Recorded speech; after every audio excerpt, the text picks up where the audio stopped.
My name is Zoe, and this is a story I've never shared with anyone. Not because I forgot it, but because it hurts too much to tell. I met Leo when I was 18. It was my first semester at university, a new city, new faces, and then there was him. He wasn't loud. He didn't need to be. His quiet presence stopped you in your tracks. A calm, stormy soul. One look into his eyes and you knew. He carried stories within him. We bumped into each other outside the library. Literally, my books scattered across the ground. He knelt to help me pick them up. When our hands brushed, my heart paused. He smiled and said, "Next time, maybe try a backpack." I laughed, and somehow, that one sentence sparked the beginning of everything. We started studying together, then talking, then wandering campus under midnight stars. It wasn't love at first sight. It was love built slowly, beautifully, like a sunrise that takes its time, but when it arrives, it floods every corner of your heart. Leo loved photography. He said the world looked more honest through a lens. And me? I just loved watching him see the world. We dreamed of traveling, of opening a cozy coffee shop by the coast, of growing old together with wrinkled hands and silly arguments. But life, it has a cruel way of stealing time. One evening, we sat on the rooftop of his apartment, gazing at stars. He turned to me, his voice heavy. "Zoe, I have to leave for a while. My mom's sick. I need to care for her. Back in Maine." My heart froze. "How long?" "I don't know. A year, maybe? Maybe more." He gripped my hand tightly. "I'll come back, Zoe. I promise. I swear on everything I love. I'll come back to you." The next morning, he was gone. No goodbye kiss. No final hug. Just silence. I waited for a call, a letter, an email, anything. But there was nothing.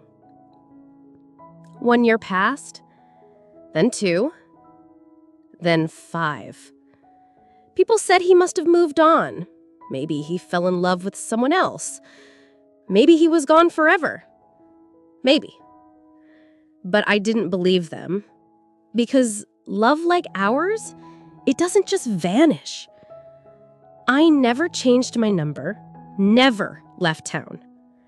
I kept our photos in a box under my bed because throwing them away would feel like erasing my soul. Every birthday, I lit a candle for him and whispered into the night, "Where are you, Leo?" 20 years. That's how long I waited. Zoe was now 38. Time had etched soft lines around her eyes, but her heart still beat like it was 18 every time someone spoke the name Leo. She worked at the local bookstore now, the same one where she and Leo used to lose hours flipping through old poetry. One autumn morning, while unpacking a box of books, her fingers brushed a dusty old photography magazine. The cover, it felt familiar.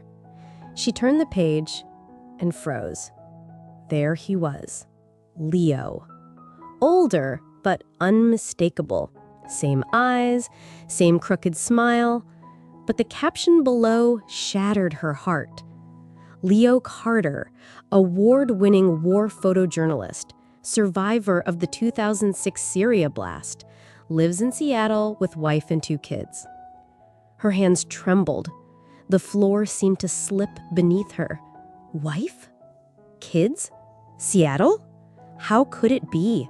He had promised, sworn on everything. He said he'd come back.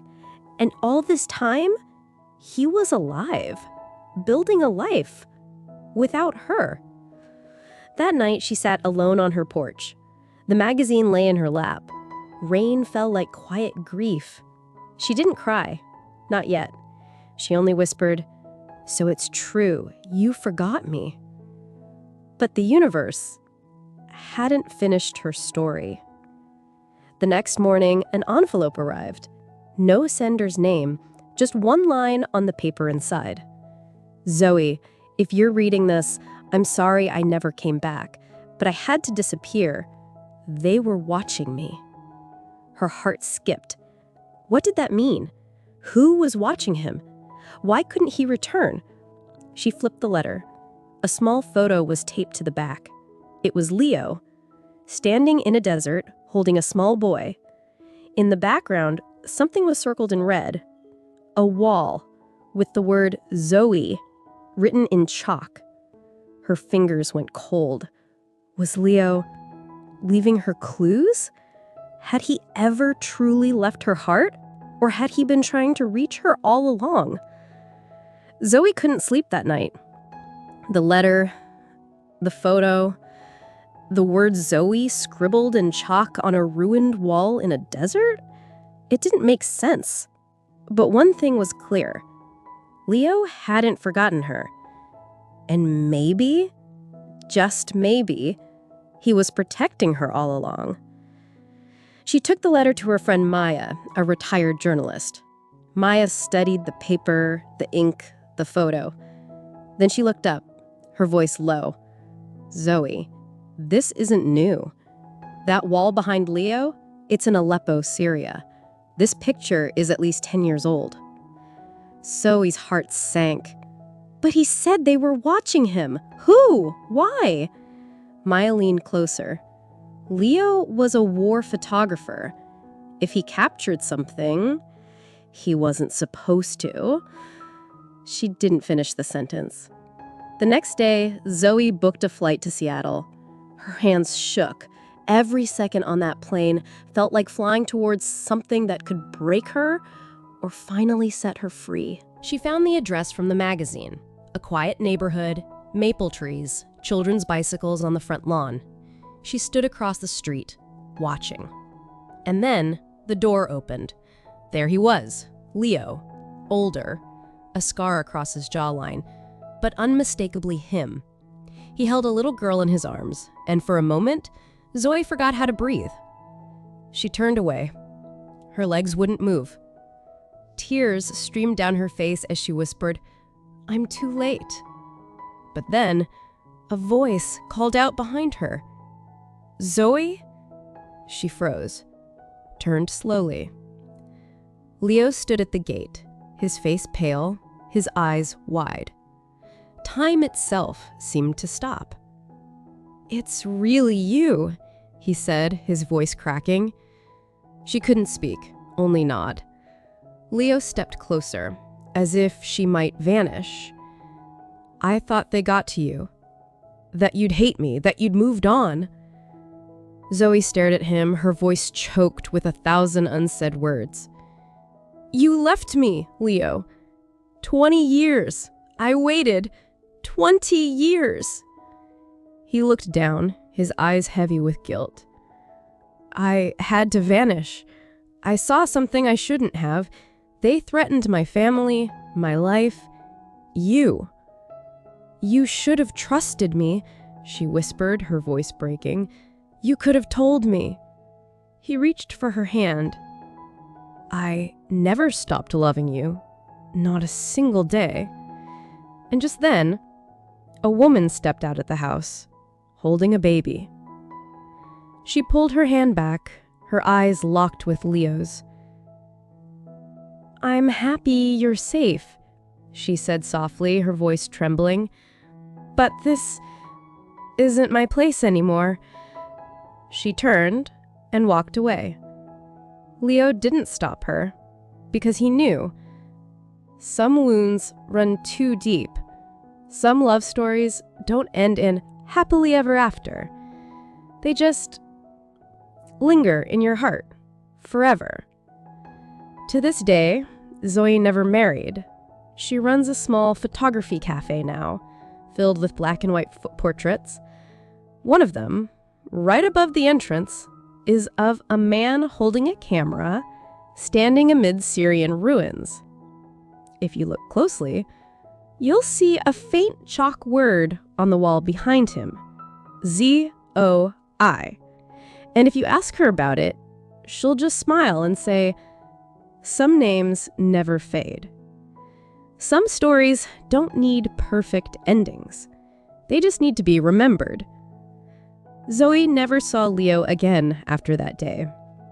But she holds no hate in her heart. Because love, true love, doesn't always mean holding on. Sometimes it means letting go.